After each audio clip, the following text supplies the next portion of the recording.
أعوذ بالله من الشيطان الرجيم بسم الله الرحمن الرحيم اللهم ربنا لك الحمد حمدا كثيرا طيبا مباركا فيه اللهم صل على محمد وعلى آل محمد كما صليت على إبراهيم وعلى آل إبراهيم إنك حميد مجيد وبارك على محمد وعلى آل محمد كما باركت على إبراهيم وعلى آل إبراهيم إنك حميد مجيد لا حول ولا قوة إلا بالله العلي العظيم اللهم لا مانع لما أعطيت ولا معطي لما منعت ولا ينفع ذا الجد منك الجد اللهم ربنا ظلمنا أنفسنا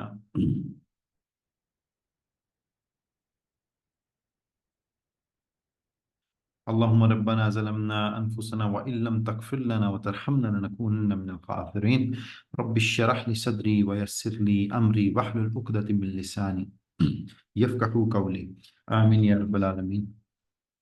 آج جو ہماری آیات ہیں، پچھلا جو ٹاپک ہم نے پڑھا تھا وہ ہم نے اس میں دیکھا تھا کہ اللہ سبحانہ و تعالیٰ امر بالمعروف اور نہی عن المنکر دونوں کو ساتھ لے کر چلنے کا کہتے ہیں، اور ایک کریٹیکل پوائنٹ ہم نے لاسٹ ٹائم دیکھا تھا، وہ یہ تھا کہ اللہ تعالیٰ نے نہی عن المنکر کے اوپر زیادہ زور دیا ہے، اور یہی بات ہم نے لاسٹ ٹائم کی بھی تھی کہ برائی کو روکنے کے اوپر جون سا ہے بات کرنا ضروری ہوتا ہے، بجائے اس کے کہ خالی جون سا ہے نیک اعمال کی طرف چیزوں کو لے کے جایا جائے۔ تو یہ چیز ایک کریٹیکل تھی، اور اس میں ہم نے کچھ ایگزامپلس بھی دیکھی تھیں کہ کیسے جس طرح ہم نے اصحاب صف کے بارے میں پڑھا، اور ہم نے یہ دیکھا تھا کہ کس طرح اگر کوئی شخص کسی کو برائی سے روکتا ہے تو وہ اس کا غصہ کر جاتا ہے اور کہتا ہے کہ یار تو اپنے کام سے کام رکھ۔ اب یہ ٹاپک وہاں مکمل ہوتا ہے، اور یہ جو اگلی آیات ہیں یہ بڑی سیلف ایکسپلینیٹری ہیں۔ آج ہم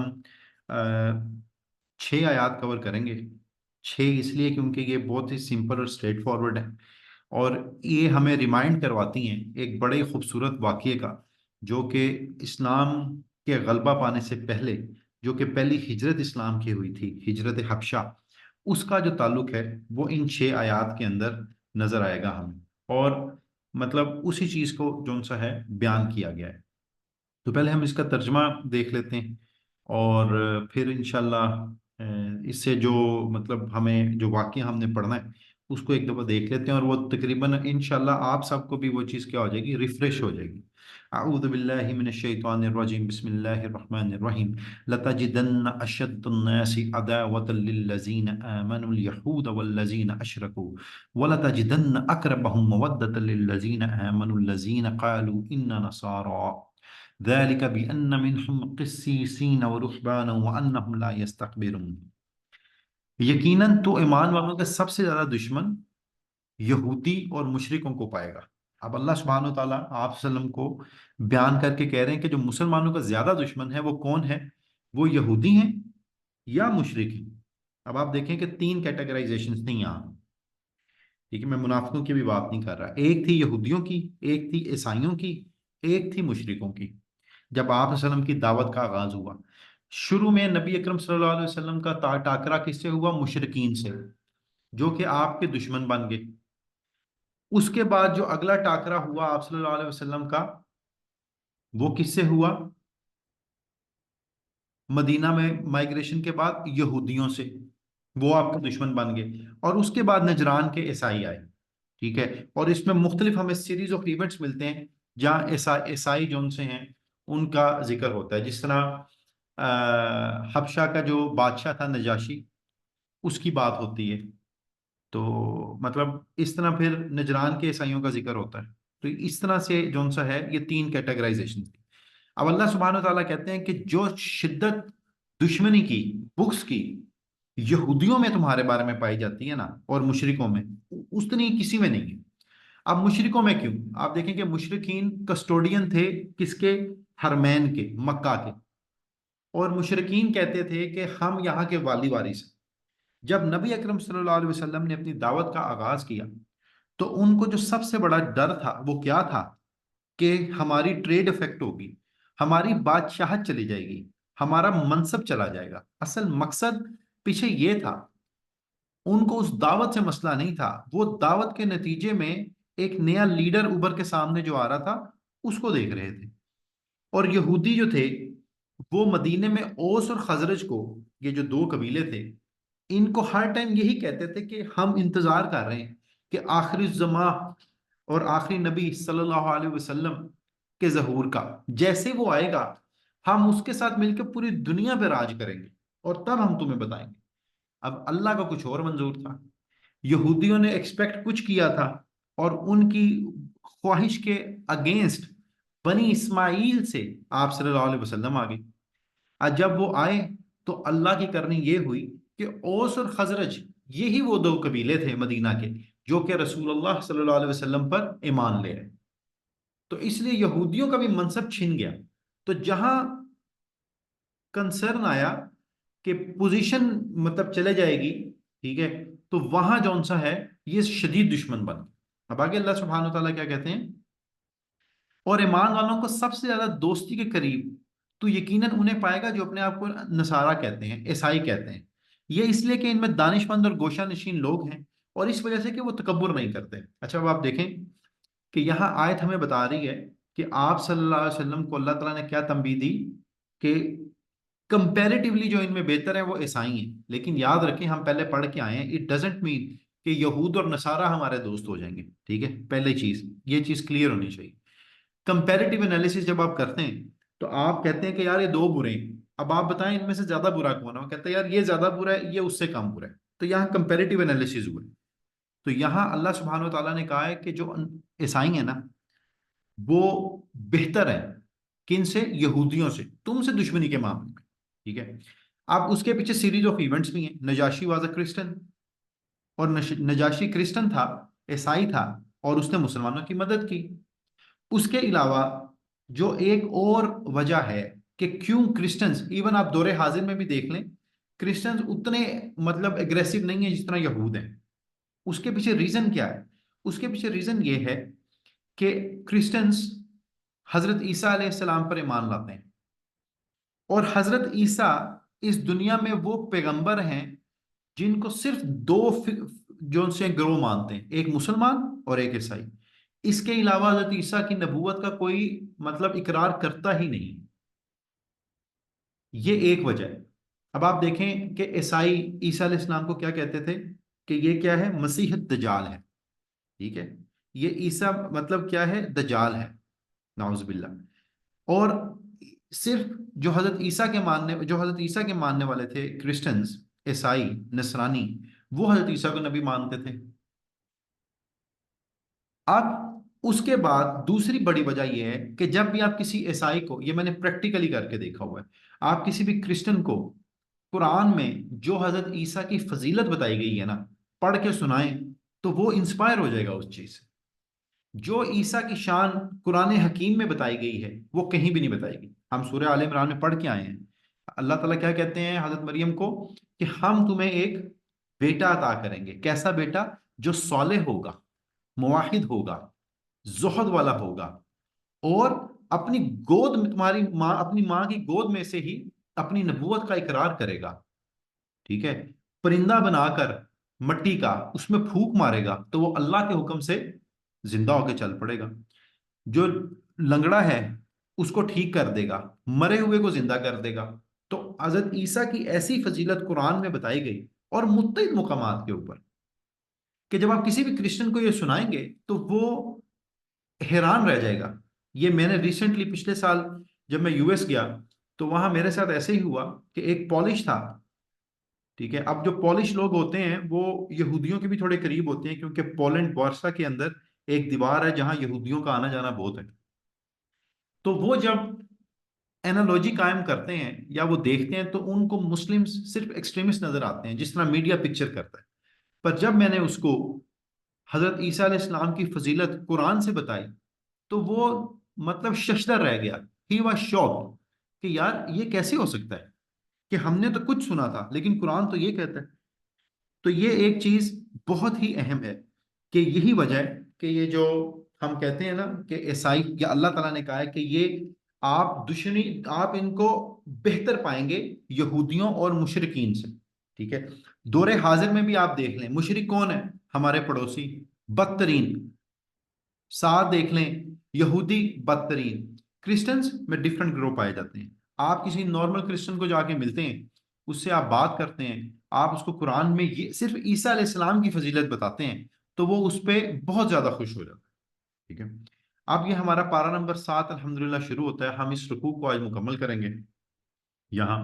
اور پھر جو میں نے آپ کو بتایا کہ نجاشی کا واقعہ ہے یہ پورا، آپ دیکھیں اس کے پیچھے ایک سٹوری ہے۔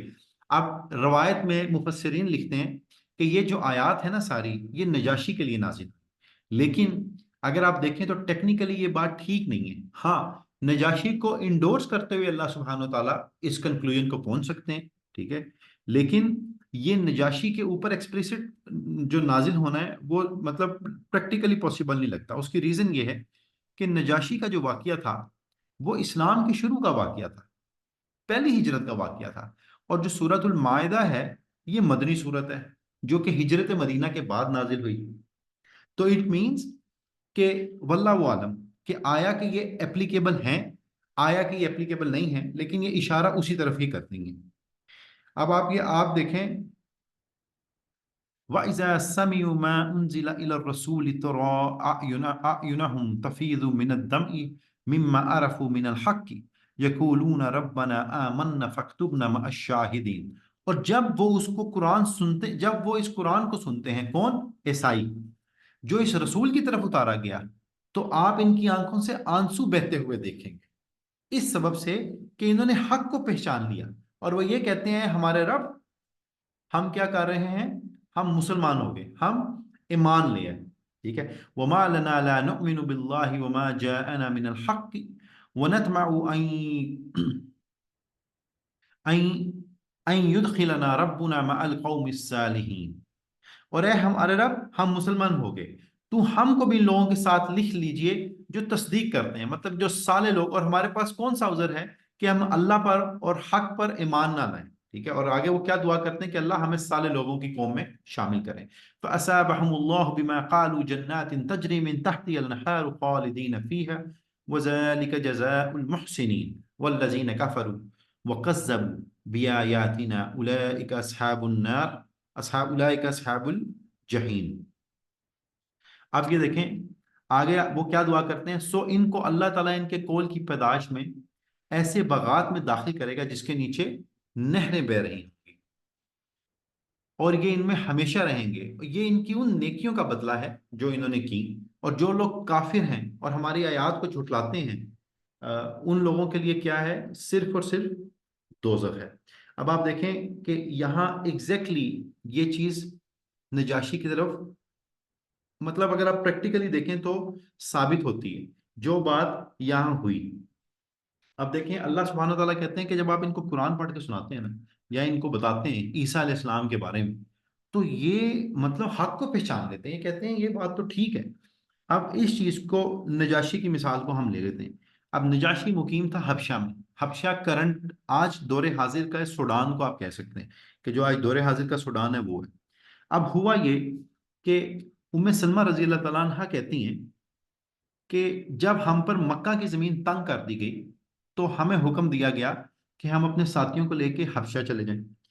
جب وہ حبشہ پہنچے سارے مسلمان، گروپ آف مسلمز حبشہ پہنچا، جس میں عثمان بن عفان رضی اللہ تعالیٰ عنہ بھی تھے، جعفر طیار رضی اللہ تعالیٰ عنہ بھی تھے جو حضرت علی کے بھائی تھے، جعفر بن ابی طالب، اور کچھ اور صحابہ بھی ان میں شامل تھے۔ اور سلمہ کہتی ہیں کہ جب ہم حبشہ کی سرزمین پہ اترے تو ہم نے نجاشی کو بہترین پڑوسی پایا، مطلب بہترین آدمی تھا، اس نے ہمیں امن دیا، اور ہم اللہ کی عبادت کرتے تھے، اس نے ہمیں کوئی تکلیف نہیں دی، اور نہ ہمیں کوئی تانا مارا کہ تمہیں تو تمہارے قریشیوں نے نکال دیا، بلکہ اس نے ہمیں پناہ دی اور ہمیں ویلکم کیا۔ تو سلمہ رضی اللہ تعالیٰ عنہ کہتی ہیں کہ ہم بڑے کمفرٹیبل تھے سوڈان میں یا حبشہ میں۔ اب جب اس دور کے اندر یہ جو قریش کے لوگ تھے، جس میں یہ ابو جہل تھا، ٹھیک ہے، اور ربیہ تھا، اور یہ جو بڑے بڑے سردار، ابو سفیان تھا، یہ جو لوگ تھے، ان کو جب اس چیز کا پتہ لگا کہ یار یہ لوگ حبشہ گئے ہیں، اور حبشہ میں ان کا اندازہ یہ تھا کہ جب یہ حبشہ جائیں گے تو نجاشی کو جب پتہ لگے گا کہ یہ کسی اور دین پہ ہیں تو وہ ان کو نکال دے گا، لیکن ایسا ہرگز نہیں ہوا۔ اب انہوں نے کیا کیا، انہوں نے کہا کہ ان کو واپس لے کے آؤ حبشہ سے، یہ مطلب اچھی بات نہیں ہے۔ ان میں اختلاف ہوا، پھر انہوں نے دو بندوں کو نومینیٹ کیا، قریش مشرکین مکہ والوں نے، قریش کے جو مطلب بڑے لوگ تھے، ان کے جو بزرگ تھے، دو بندوں کو نومینیٹ کیا اور ان کو بہترین مکہ کے تحفے دے کے بھیجا، ٹھیک ہے، اور بہت مقدار میں دے کے بھیجا، اور کہا کہ تم نے نجاشی کو ملنے سے پہلے جو اس کے دربار کے پادری ہیں نا سارے، جو دربار کے وزیر ہیں، ان کو ملنا ہے، اور جب ان کو ملنا ہے تو ان کو یہ تحفے دینے ہیں، اور ان کو 1 to 1 میٹنگ کر کے پہلے بتانا ہے کہ یار ہمارا مسئلہ کیا ہے اور آپ نے ہمیں سپورٹ کرنا ہے۔ دیکھیں یہ سفارتی تعلقات قائم کرنے کا ایک پروٹوکول ہے جو کہ مشرکین مکہ نے بھی اس چیز کو فالو کیا، کہ آپ نے اگر کسی بڑے ایونٹ میں جانا ہے تو آپ اس ایونٹ کے جو پارٹیسپینٹس ہوتے ہیں ان سے آپ پہلے 1 to 1 ملتے ہیں، آپ گروپنگ کرتے ہیں، ٹھیک ہے، ان کو آپ ایتھیکلی یا ان ایتھیکلی برائب کرتے ہیں، اس طرح سے مطلب چیزوں کو لے کے چلتے ہیں۔ تو اگر آپ نے اپنے برے جو ان سے ہیں عزائم کو منوانا ہے، تو یہ جو قریش کے لوگ تھے، یہ دو لوگ، یہ بڑے مشہور لوگ ہیں دونوں، ٹھیک ہے، ان لوگوں کو بھی اسی چیز کا حکم دیا گیا کہ تم نے یہ کام کرنا ہے۔ اب ان دو لوگوں میں کون تھے؟ ایک تھا عبداللہ بن ابی ربیہ مخزومی، اور دوسرا تھا عمر بن العاص، ٹھیک ہے۔ عمر بن العاص کے بارے میں کہا جاتا ہے رضی اللہ تعالیٰ عنہ کے بارے میں، یہ بعد میں مسلمان ہو گئے تھے، ان کے بارے میں کہا جاتا ہے کہ مشرکین مکہ کہیں بھی کوئی ٹرکی چیز ہوتی تھی یا کوئی کریٹیکل بات ہوتی تھی یا دماغ کی چیز ہوتی تھی تو عمر بن العاص کو آگے کیا جاتا تھا، اسی لیے ان کو نومینیٹ کر کے بھیجا گیا۔ اب جب، اور عمر بن العاص بہت زیادہ کلوز دوست تھے کس کے؟ نجاشی کے۔ اب جب عمر بن العاص وہاں پہنچے تو انہوں نے وہی کیا جو کہ ان کو پیچھے سے آرڈر دیے گئے تھے۔ پہلے انہوں نے عبداللہ بن ابی ربیہ اور عمر بن العاص نے پہلے وہاں کے جو پادری تھے ان سے ملاقاتیں کی، ملاقاتیں کرنے کے بعد پھر انہوں نے کیا کیا، ان کو تحائف دیے، تحائف انہوں نے ایکسیپٹ کیے، پھر ان کو بتایا کہ یار یہ ہمارے ملک کے لوگ ہیں، یہ اپنے باپ دادا کی بات نہیں مانتے، یہ ہمارا دین نہیں مانتے، اور یہ اب آپ کے پاس آ گئے ہیں، تو ہم چاہتے ہیں کہ آپ ان کو یہاں سے نا مطلب در بدر کریں، اور آپ نے نجاشی کے سامنے ہمارے حق میں بیان دینا ہے کہ جو یہ کہتے ہیں ٹھیک ہو، ٹھیک کہہ رہے ہیں۔ اب وہ جو جتنے پادری تھے وہ اس چیز کو مان گئے۔ اب اگلے دن عمر بن العاص اور ابن ربیہ جب نجاشی کے دربار میں پہنچے تو انہوں نے کہا کہ یار آپ ان کو بلائیں، انہوں نے ہمارے باپ دادا کا دین چھوڑا ہے، یہ کیا ہے، فلاں کیا ہے، تو آپ ان کو یہاں سے نکالیں۔ اب سب پادریوں نے کہا بالکل ٹھیک کہا ہے، ان کو نکال دیں، لیکن نجاشی نے کہا کہ میں ان کی بات سنے بغیر کیسے نکالوں گا؟ اب نجاشی نے وہ جو تھوڑا سا گروپ تھا مسلمانوں کا، ان کو پیغام دیا کہ آپ میرے دربار میں آئیں۔ اب اس گروپ کے اندر ایک بے چینی سی پھیلی کہ اب ہم کیا کریں گے؟ تو جعفر بن ابی طالب رضی اللہ تعالی عنہ نے کہا کہ میں خدا کی قسم صرف وہی بات کروں گا جو کہ رسول اللہ صلی اللہ علیہ وسلم نے ہمیں سکھائی ہے، میں اس کے علاوہ کوئی بات نہیں کروں۔ اب جب نجاشی کے دربار میں جعفر بن ابی طالب نے سورہ مریم کی کچھ آیات پڑھی تو نجاشی آگے سے رو پڑا کہ یار یہ تو بالکل ٹھیک بات ہے، یہ تو وہی دین ہے، ٹھیک ہے۔ تو نجاشی نے کہا کہ نا واللہ میں ان کو اپنے ملک سے بالکل نہیں نکالوں گا۔ اب عمر بن العاص کو اس پہ غصہ چڑھا اور انہوں نے کہا کہ کیا آپ کو پتہ ہے کہ یہ نعوذ باللہ عیسیٰ کے بارے میں غلط عقیدہ رکھتے ہیں، یہ عیسیٰ کو بھی نہیں مانتے۔ تو پھر نجاشی نے جعفر بن طیار سے کہا کہ بتاؤ نہیں تم کیا نہیں مانتے ہو عیسیٰ علیہ السلام کے بارے میں، اور ان کو دوبارہ اگلے دن طلب کیا کہ آپ اگلے دن دوبارہ آئیں اور ہمیں بتائیں عیسیٰ علیہ السلام کے بارے میں تمہارا کیا عقیدہ ہے، ٹھیک ہے۔ اب اس سے پہلے سیدنا جعفر بن ابی طالب نے دربار میں کھڑے ہو کے کہا تھا، اے بادشاہ ہم جاہل قوم تھے، بتوں کی پرستش کرتے تھے، مردار کھاتے تھے، برے کام کرتے تھے، صلح رحمی سے منع کرتے تھے، قطع رحمی کو پروموٹ کرتے تھے، پڑوسیوں کے ساتھ برا سلوک کرتے تھے، ٹھیک ہے۔ ہمارا قومی آدمی ضعیف کو کھا رہا تھا، جو پاورفل تھا وہ پسے ہوئے طبقے کو کھا رہا تھا۔ اب یہ دیکھیں یہ سارے حالات آج کل بھی آپ اگر اس کو دیکھیں، ٹھیک ہے۔ اور پھر اللہ سبحانہ و تعالیٰ نے ہم میں ایک نبی مبعوث کر دیے جو کہ صدیق تھے، امین تھے اور پاک دامن تھے، اور انہوں نے ہم کو دعوت دی کس چیز کی؟ سچی بات کی، امانت کی، صلح رحمی کی، اور پڑوسیوں کے ساتھ اچھا سلوک کرنے کی، حرام کاموں سے منع کرنے کی،